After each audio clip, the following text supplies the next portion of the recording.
नमस्कार मित्रांनो, चारधाम यात्रेमध्ये उत्तराखंडमधील 4 प्रमुख तीर्थस्थळे आहेत.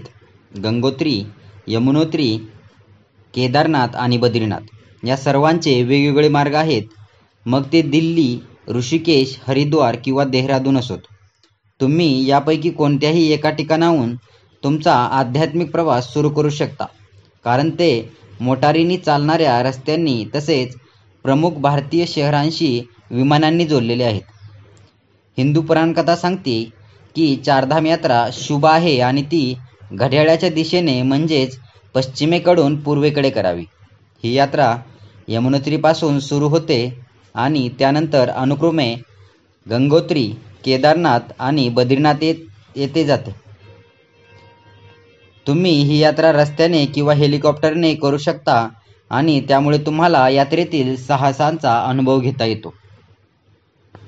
इथे आज आम्ही आपल्याला चारधाम यात्रेच्या मार्गांची विस्तृत मांडणी सांगत आहोत, जेणेकरून तुम्हाला तुमचा प्रवास अधिक चांगल्या प्रकारे नियोजित करू शकता.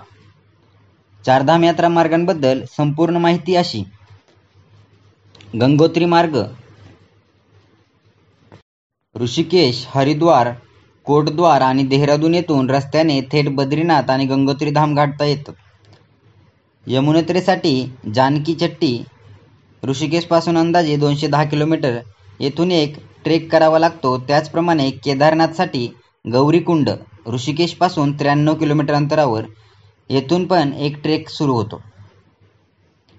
ही 4 तीर्थक्षेत्रे हरिद्वारपासून सुरू होऊन ऋषिकेश येथे संपणारी एकूण 1607 किलोमीटर लांबीची आहेत. तुम्ही तुमची चारधाम यात्रा दिल्लीहून देखील सुरू करू शकता. येथे 9 दिवसाच्या चारधाम यात्रेचा मार्ग असा आहे. पहिला दिवस हरिद्वार बारकोट 220 किलोमीटर, अंदाजे 7 तास लागू शकतात. दुसरा दिवस बारकोट यमुनोत्री, रस्त्याने 36 किलोमीटर आणि ट्रेकने 7 किलोमीटर. तिसरा दिवस बरकोट ते उत्तरकाशी 100 किलोमीटर, सुमारे 4 तासाचा प्रवास. चौथा दिवस उत्तरकाशी ते गंगोत्री 100 किलोमीटर, जवळजवळ 4 तासाचा प्रवास.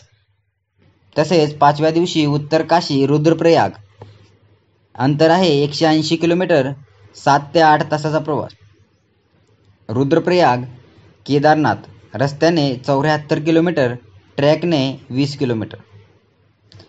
7वा दिवस रुद्रप्रयाग ते बद्रीनाथ 160 किलोमीटर अंतर, 6 ते 7 तासाचा प्रवास. 8वा दिवस बद्रीनाथ ऋषिकेश 297 किलोमीटर प्रवास आणि 10 ते 11 तासाचा. 9वा दिवस ऋषिकेश, तेथून प्रस्थान. उत्तराखंडमधील 4ही तीर्थक्षेत्रांचे मार्ग भेट देण्यासाठी काही महत्त्वाची ठिकाणे आणि तेथे पोहोचण्यासाठीचा नकाशा येथे आहे. चारधाम यात्रा मार्गावर एक नजर टाका. बद्रीनाथ धाम मार्ग नकाशा. बद्रीनाथ ते दिल्ली, हरिद्वार, ऋषिकेश, देवप्रयाग, श्रीनगर, रुद्रप्रयाग, कर्णप्रयाग करत नंदप्रयाग, चमोली, जोशीमठ आणि बद्रीनाथला जाण्यासाठी. त्या स्थानाची उंची 3300 मीटर आहे. अलकनंदा नदीच्या डाव्या बाजूला भगवान विष्णूंना समर्पित हे मंदिर आहे. बद्रीनाथ मंदिराजवळ भेट देण्यासाठी विश्वसनीय ठिकाणे पांडुकेश्वर, योग ध्यान बद्री मंदिर, मानागाव, नीलकंठ शिखर, माता मूर्ती मंदिर, भीमपूल, गणेश गुहा, ब्रह्मा कपाल, व्यास गुहा. केदारनाथ धाम मार्ग. केदारनाथ ते दिल्ली, दिल्लीवरून ऋषिकेश करत देवप्रयाग, श्रीनगर, रुद्रप्रयाग, तिलवाडा, अगस्त्यमुनी कुंड, गुप्तकाशी, फाटा, रामपूर, सोनप्रयाग, गौरीकुंड, रामबारा ब्रिज, लिंचोली, केदारनाथ. या स्थानाची उंची 3553 मीटर. स्थान मंदाकिनी नदीच्या जवळ. हे मंदिर आहे भगवान शिव यांना समर्पित. केदारनाथ मंदिराजवळ भेट देण्यासाठी महत्त्वाची स्थाने: गांधी सरोवर, त्रियुगी नारायण मंदिर, चंद्रपुरी, कालीमठ, वासुकी ताल, शंकराचार्य समाधी. गंगोत्री धाम मार्ग नकाशा. गंगोत्री ते दिल्ली, दिल्ली ते ऋषिकेश, टिहरी, उत्तर काशी, भटवारी, गंगनानी, हर्सिल, तेथून गंगोत्रीला जाण्यासाठी मार्ग. उंची 3200 मीटर. हे स्थान भागीरथी नदीचा किनारा आहे आणि हे मंदिर देवी गंगेस समर्पित आहे. गंगोत्री मंदिराजवळील महत्त्वाची ठिकाणे अशी आहेत: भोजबासा, केदारटल, गौमुख, भैरोंगटी, तपोवन व जलमग्न शिवलिंग. तसेच यमुनोत्री धाम मार्ग. यमुनोत्रीला जाण्याचा मार्ग दिल्लीवरून ऋषिकेश, नरेंद्रनगर तसेच चामा, ब्रह्मकल करून बरकोट, सायना चट्टी तसेच हनुमान चट्टी करत फुलचट्टी, जानकी चट्टी आणि यमुनोत्री. या स्थानाची उंची 3291 मीटर. हे स्थान यमुना नदीच्या उगमस्थानाजवळ आहे आणि हे मंदिर यमुना देवीस समर्पित आहे. यमुनोत्री मंदिराजवळील भेट देण्यास योगी महत्त्वाची ठिकाणे सप्तर्षिकुंड, दिव्यशिला, सूर्यकुंड, हनुमान चट्टी व खरसाली. ही चारधाम यात्रा हेलिकॉप्टरने 1 रात्र आणि 2 दिवसात पूर्ण होते. हरिद्वार येथून चारधाम यात्रा जर केली तर 9 रात्री 10 दिवस लागतात व दिल्लीहून चारधाम यात्रा केली असता 11 रात्री किंवा 12 दिवस हेलिकॉप्टरने चारधाम यात्रा. जर तुम्हाला भारतातील पवित्र स्थळांचे हवाई दृश्य अनुभवायचे असेल तर हेलिकॉप्टरने चारधाम यात्रा पॅकेज बुक करा. देहरादूनहून यमुनोत्रीला हेलिकॉप्टरने जा आणि तेथून 6 ते 7 दिवसाच्या कालावधीत हेलिकॉप्टरने बद्रीनाथला जाण्याचा आनंद घ्या. हेलिकॉप्टरने चारधाम यात्रेच्या मार्गांचे वेळापत्रक. देहरादून ते खरसाली हेलिकॉप्टरने देहरादूनमधील सहस्त्रधारा हेलिपॅडवरून हेलिकॉप्टरने प्रस्थान. यमुनोत्री येथील खरसाळी हेलिपॅड येथे आगमन. खरसाली ते हर्सिल हेलिकॉप्टरने. यमुनोत्री येथील खरसाली हेलिपॅडवरून गंगोत्री येथील हर्सिल हेलिपॅडवर पुन्हा आगमन. तसेच चारधाम यात्रा मार्गावर राहण्याची सुविधा. अनेक आश्रम आणि धर्मशाळा आहेत जिथे तुम्हाला वाजवी दरात राहण्याची सोय मिळू शकते. यासोबतच अनेक खाजगी मालकीच्या हॉटेल्समध्ये मूलभूत सुविधा. आणि जर तुम्ही लक्झरी राहण्यासाठी शोधत असाल तर चारधाम यात्रा मार्गावर इतक्या जास्त आश्रम आणि धर्मशाळा नाहीत.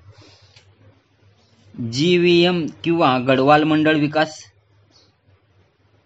निगम उत्तराखंडमध्ये विविध हॉटेल्स, बंगले आणि पर्यटकांसाठी भाड्याने घरे प्रदान करते. चारधाम यात्रेच्या मार्गावर शांत ठिकाणी GMVN कडून हॉटेल्स देखील उपलब्ध आहेत. चारधाम यात्रा मार्गावर जेवणाचे पर्याय. जेवणात फारशी विविधता नसते आणि ते साधे पण आरोग्यदायी असते. तुम्हाला फक्त कांदे आणि लसूण नसलेले शाकाहारी जेवण मिळेल, विशेषतः मंदिरांच्या परिसरात. विशेषतः यमुनोत्री येथे तुम्हाला सामान्य भाजीमध्ये फुलगोबी, कोबी आणि बटाटे मिळतील. चारधाम यात्रेसाठी महत्त्वाच्या टिप्स. टूर बुक करताना हवामान तपासा. सहयात्रींशी दयाळूपणे वागा. मंदिरात प्रवेश करण्यापूर्वी आपले डोके झाका आणि कपडे काढा. सहज चालण्यासाठी मजबूत बूट घाला. साड्या घालणे टाळा कारण त्यामुळे चालण्यात अडथळा येईल. चारधाम यात्रेत कचरा टाकू नका. निसर्ग मातेला स्वच्छ ठेवा. इतर यात्रींच्या जवळ राहा. हवामान नेहमीच थंड असते म्हणून जड लोकरीचे कपडे पॅक करा. थरांमध्ये कपडे घाला. त्वचेला उन्हापासून वाचवण्यासाठी मॉइश्चरायझर, हँड क्रीम आणि सनस्क्रीन पॅक करा. वेदनाशामक औषधे आणि अँटीबायोटिक्स आणि खोकला, सर्दी, तापासाठी मूलभूत औषधे असलेले वैद्यकीय किट सोबत ठेवा. बिस्किटे, ग्लुकोज, डार्क चॉकलेट, कँडीज इत्यादी काही स्नॅक्स पण सोबत ठेवा. चारधाम यात्रेची चांगली तयारी करा, कारण ही भारतातील सर्वात कठीण यात्रांपैकी एक आहे आणि त्यासाठी तुम्ही शारीरिक आणि मानसिकदृष्ट्या तंदुरुस्त असणे आवश्यक आहे. तुमच्या कॅमेऱ्यासाठी अतिरिक्त बॅटरी सोबत ठेवा. दुर्गम भागात वीज उपलब्ध नाही.